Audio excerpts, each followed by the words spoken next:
Imagine finding yourself stranded alone on a deserted island that was once a stopping point for pirates and armed ships. How long do you think you could survive?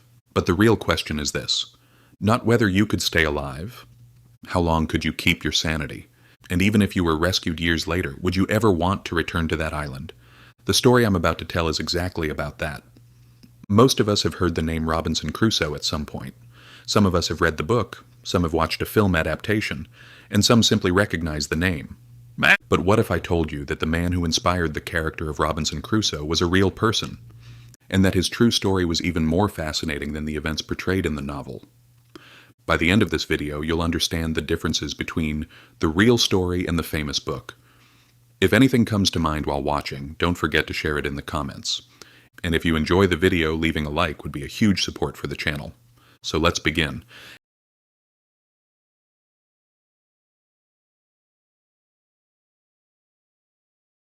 Alexander Selkirk was born in Scotland in 1676. His father was a humble shoemaker, and Alexander was one of 7 children in a large family. The family lived in a small Scottish village called Lower Largo. Their lives were not luxurious, but by the standards of the time, they were doing reasonably well. Alexander was also born during a very turbulent period. Scotland was still independent from England, and political tensions throughout the country were steadily rising. Shortly after Alexander's birth, events that would later become known as the Glorious Revolution began to unfold. In other words, he grew up in a world filled with uncertainty and chaos. Perhaps that played a role in shaping the person he would become. Because Alexander was a stubborn young man. He was quick to fight. He disliked authority. He never got along particularly well with rules. In fact, he often found himself at odds with his own family. His father wanted him to follow the same trade and work with leather, living a quiet and stable life. But Alexander had very different plans in mind. Although, as you'll see later in the story, he would eventually end up working with leather, after all. Just not in the way his father imagined. Throughout his youth, Alexander's name was constantly associated with trouble. Then one day, the incident that pushed everything over the edge finally happened. Because of aggressive behavior inside a church, proceedings were opened against him. He was brought before a church court. He was found guilty, and suddenly he was facing punishment. That was the moment he made the decision that would change his life forever. He would run, but not in the ordinary sense. He would go to sea. Like many young men of his time, he was fascinated by life on the ocean. And there was another opportunity available during that era: legalize piracy. At first, that probably sounds ridiculous. After all, piracy is a crime. But during times of war, governments often encouraged it. The logic was simple: attack enemy merchant ships, seize their cargo, damage your enemy's economy. And because you carried official authorization from the government, you would not be treated as a criminal. In a way, it was the legal version of piracy. The state harmed its enemies while turning groups of troublesome adventurers into useful tools. And honestly, this suited Alexander's personality perfectly. The timing couldn't have been better. The War of the Spanish Succession had erupted between England and France. For anyone hoping to gain wealth from the sea, opportunities were everywhere. And so, at just 17 years old, Alexander Selkirk began his life at sea. Over the years that followed, he would take part in countless voyages across the Mediterranean and the Caribbean. He would attack Spanish and French vessels, capture valuable prizes, and gradually transform into an experienced sailor. It seems that he genuinely loved life at sea, because even as the years passed, he chose adventure after adventure instead of returning to life on land. The years continued to pass. By now, Alexander had become a professional sailor. Then, in 1703, he was presented with an opportunity that would completely change the course of his life. He joined a new expedition led by one of the most famous seafarers of the era, William Dampier. And Dampier was far from an ordinary captain. Today, most people have never heard his name, but during his lifetime he was a well-known explorer. He was one of the first Englishmen to reach the coast of Australia. He had explored the waters around New Guinea. He had spent much of his life at sea. In short, he was a man whose experience dwarfed that of most sailors around him. Alexander's path crossing with Dampier's would eventually have enormous consequences. On September 11th, 2 ships named St. George and Cinque ports departed from the Irish port of Kinsale. The expedition had officially begun. Dampier commanded the St. George. The Cinque ports was under the command of Thomas Stradling, and Stradling would become one of the most important figures in this story. Alexander Selkirk was assigned to the second ship. At first, everything seemed perfectly normal, but chaos never seemed to stay away from Alexander for very long. Before long, Thomas Stradling began losing the trust of his crew. His leadership was not living up to expectations. On top of that, he was known for being stubborn and harsh. Most of the crew disliked him. Alexander was one of those men. As time passed, tensions between the two continued to grow. Eventually, the ships began launching attacks against Spanish and French vessels. Some raids were successful. Others ended in failure. One operation near Panama in particular proved disappointing. And by that point, the Cinque ports had suffered considerable damage. The ship desperately needed repairs. For that reason, the fleet stopped at the Juan Fernandez Islands. The crew planned to rest there while the ship underwent maintenance. At first glance, it seemed like nothing more than a routine stop. But it was here that the event which would change Alexander's life forever took place. While repairs were underway, Alexander noticed a serious problem. In his opinion, the ship was not yet ready to sail. The caulking work had not been completed properly. The gaps between the wooden planks were still not fully sealed. During a long voyage, that could become extremely dangerous. Alexander warned the captain repeatedly. Again and again, he insisted that the ship was not seaworthy. But Stradling had no intention of listening. He wanted to leave as soon as possible. For days, the two men argued. The tension continued to rise. Eventually, Alexander said something remarkable, in a moment of anger. "I would rather stay here alone than sail on that ship." He probably spoke out of frustration. Perhaps he expected the captain to back down, but things did not go the way he imagined. Stradling gave the order, and he took Alexander's words seriously. "If that's what you want, then stay." Just like that, Alexander found himself standing on the shore. Beside him was only a small sea chest, a musket, a supply of gunpowder, a few bullets, an axe, a knife, a compass, and a Bible, and a handful of personal belongings.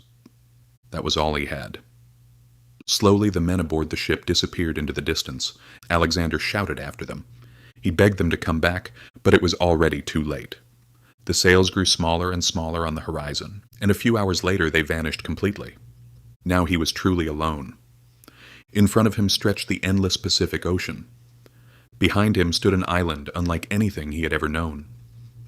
Perhaps he believed he would be rescued within a few days, maybe a few weeks, but there was one thing he could not possibly know. It would take more than 4 years before he left that island again. Alexander's first days were incredibly difficult. In fact, calling them difficult barely captures the reality. Just imagine it. You wake up one morning and there is not a single other person around you. Nobody giving orders. Nobody speaking to you. Nobody you can ask for help. Just you. And a loneliness that seems endless. During those first days, he constantly watched the horizon.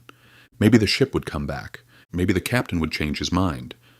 Maybe someone else would arrive to rescue him. But the days passed, then the weeks, and nobody came.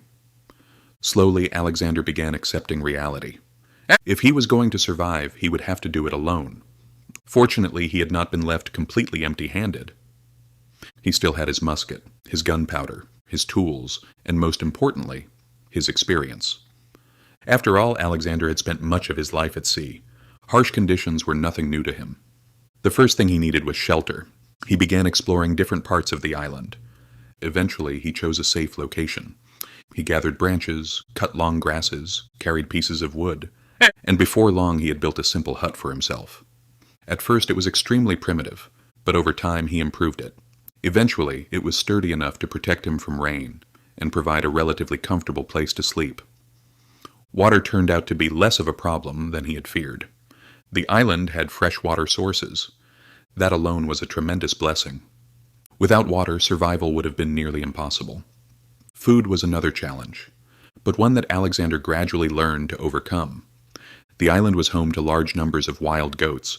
At first, hunting them proved difficult, but over time he learned the island, he learned the animals, he learned their habits and movements.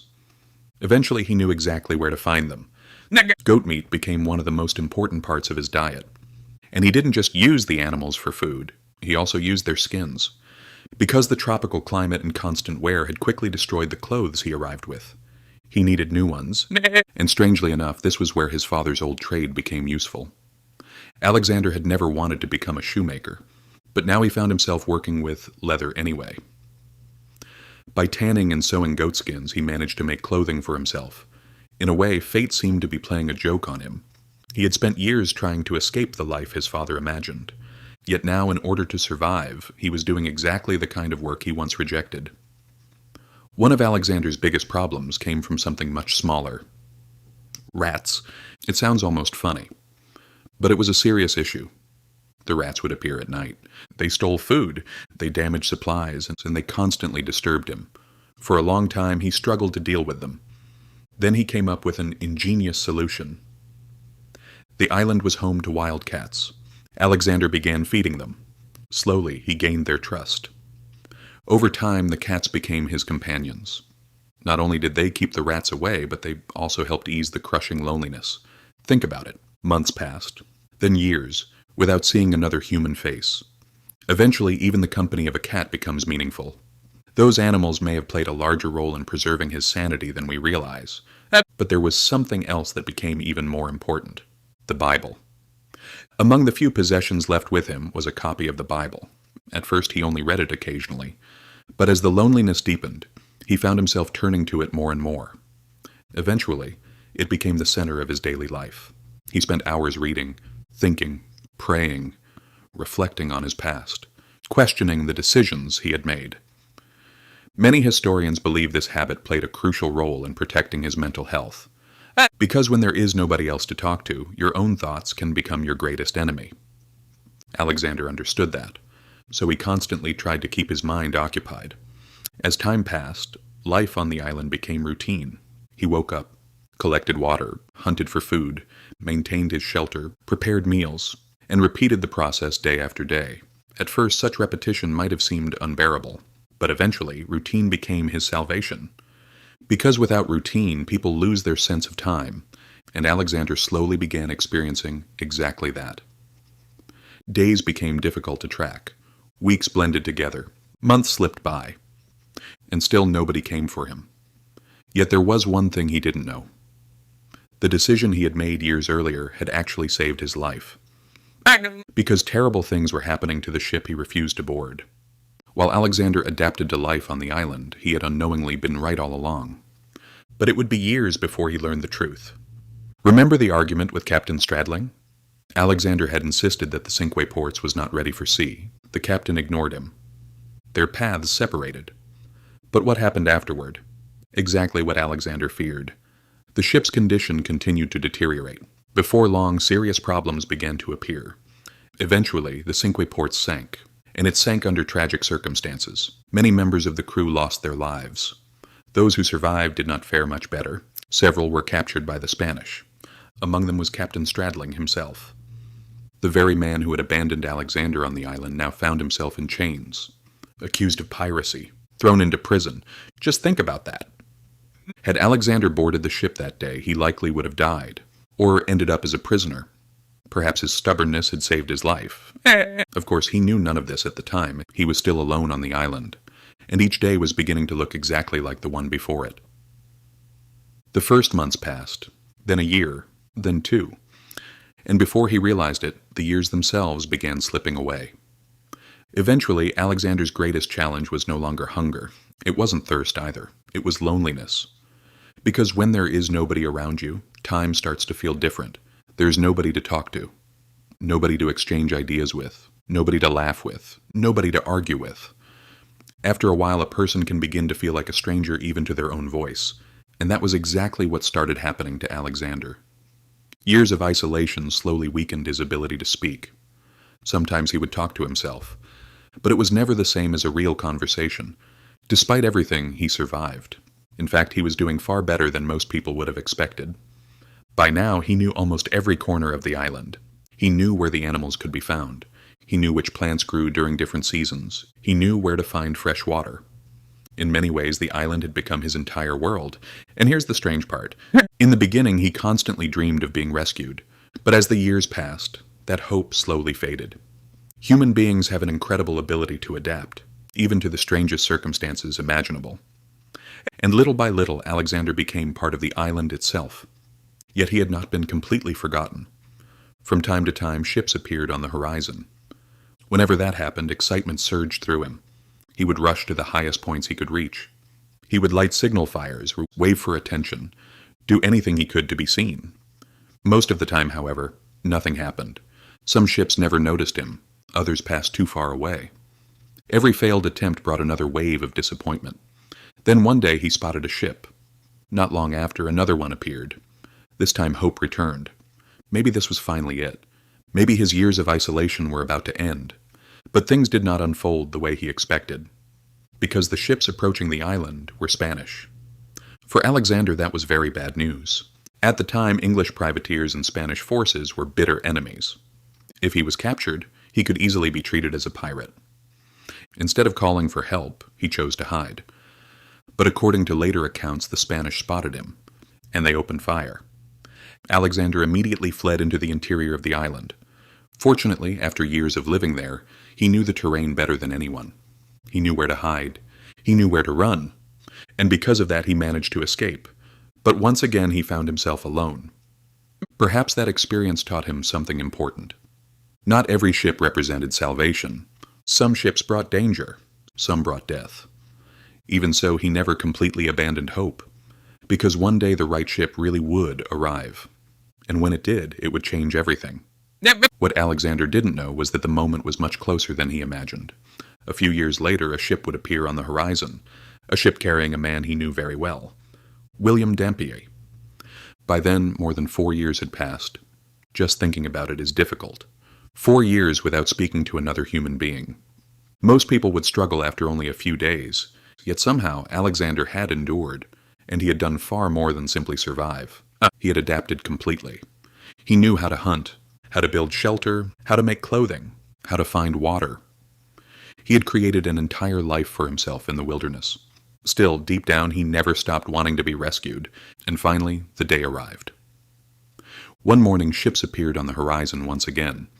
At first, it seemed no different from the other times. He had seen ships before, but something felt different. Maybe it was instinct. Maybe it was hope, refusing to die. As the ships drew closer, Alexander sprang into action. He signaled. He tried to attract attention. And this time fortune was finally on his side. The ships had seen him. Men were sent ashore. And for the first time in years, Alexander came face to face with other human beings. There was only one problem. He could barely speak. Years of isolation had taken their toll. His ability to communicate had deteriorated badly. He struggled to find words. He struggled to express his thoughts. Talking to people had become something he almost had to relearn. His appearance had changed as well. He wore clothing made from goatskins. His hair had grown long. His beard was thick and wild. To those seeing him for the first time, he looked more like a wild man than a sailor. But the most remarkable part of the story was yet to come. Because among the men aboard those ships was someone Alexander had known years earlier. William Dampier. Yes, the very same captain he had sailed with before his isolation began. At first, Dampier didn't recognize him, and honestly, that wasn't surprising. The man standing before him barely resembled the sailor he once knew. His clothes were made from animal skins, his hair hung down past his shoulders, his beard was thick and untamed. Years of isolation had transformed him completely. To most people, he looked more like a wild castaway than a former sailor. But eventually, the truth became clear. This was Alexander Selkirk, the same man who had been left behind years earlier. And just like that, fate brought the two men together again. After more than 4 years of isolation, Alexander was finally rescued. We don't know exactly what he felt as he left the island behind, but relief was probably the strongest emotion. For years he had stared at the horizon hoping for this moment, and now it had finally arrived. Yet surprisingly, this wasn't the end of his story. In fact, it was only the beginning of a new chapter. Because if there's one thing we've learned about Alexander by now, it's that he was never meant for a quiet life. Adventure had become part of who he was. Chaos had become familiar. And returning to ordinary society wasn't nearly as easy as it sounds. Human beings are strange. Sometimes we spend years trying to escape something, only to realize we've become attached to it. Alexander eventually found himself missing the island, but before that happened, he returned to the sea. He joined new voyages. He sailed once again across distant waters, and rather unexpectedly his career began moving upward. He was no longer just another sailor. The years he spent alone had hardened him. They had made him tougher, more resourceful, more disciplined, and those qualities did not go unnoticed. Before long, he was entrusted with important responsibilities. The expeditions he joined achieved major successes. New prizes were captured, new fortunes were made, and after years of adventure, Alexander finally decided it was time to return to life on land. In 1711, he put that decision into action, and this time he wasn't returning empty-handed. His share of the captured wealth amounted to roughly 800 pounds. That may not sound impressive today, but in modern terms it would be worth hundreds of thousands of pounds. For a man who had spent years fighting for survival, it was life-changing money. Think about everything he had been through. Years at sea, life as a privateer, isolation on a deserted island, countless brushes with death. Now, for the first time in his life, he could truly live comfortably. He returned to England. And for a while, that's exactly what he did. He had money. He had security. He no longer had to worry about survival. Everything seemed perfect. But Alexander's spirit wasn't built for a quiet life. After years of adventure, ordinary life felt almost too peaceful, too predictable, too slow. And so after spending roughly 6 years on land, he made another surprising decision. He returned to the sea. But this time not as a privateer, not as an adventurer chasing prizes. This time he joined the Royal Navy. The rebellious young man who once struggled with authority now served as a naval officer. Life has a strange sense of humor. Alexander performed well in his new role. He earned promotions, he gained respect, and once again he spent his days on the ocean. The sea had given him almost everything: adventure, fame, fortune, and a story that would outlive him. But eventually it would also take his life. In 1721, Alexander contracted yellow fever, and in the middle of the oceans he had spent his entire life exploring, he passed away. Yet what made Alexander unforgettable wasn't the way he died. It was the story he left behind, because years later a writer would hear about his extraordinary life, and that writer would use it as inspiration for one of the most famous novels ever written, Robinson Crusoe. Alexander Selkirk's story ends here, but the impact he left behind reaches far beyond his own lifetime, because even after his death people remained fascinated by what he had experienced. And the biggest reason for that fascination was what happened during those years on the island. Just think about it.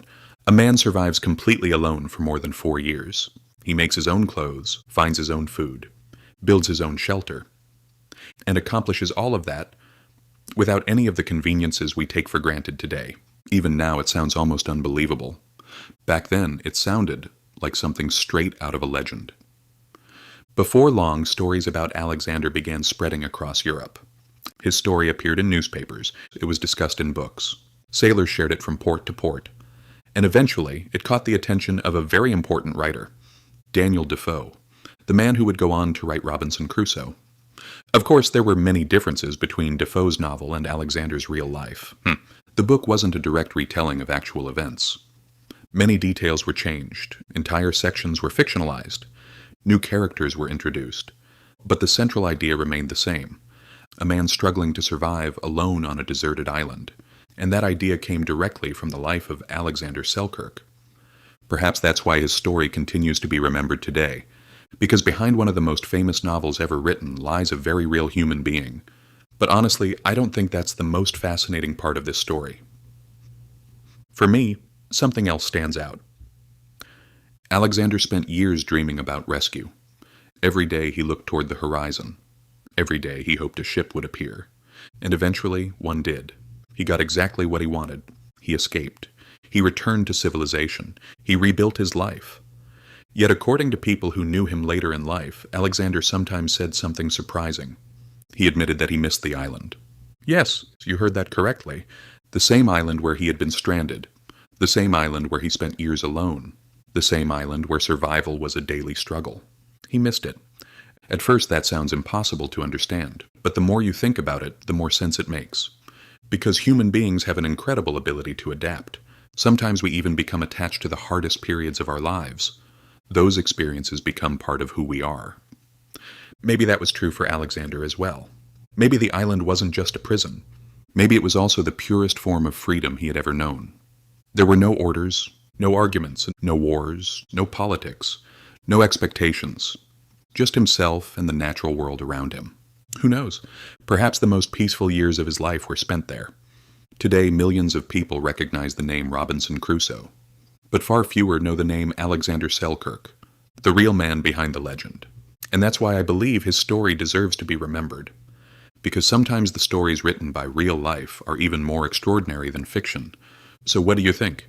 If you were in Alexander's position, could you survive alone on a deserted island for 4 years? And more importantly, after finally being rescued, would you ever want to return? Let me know your thoughts in the comments below. If you enjoyed this video, don't forget to leave a like and subscribe to the channel. Thank you for watching, and I'll see you in the next story.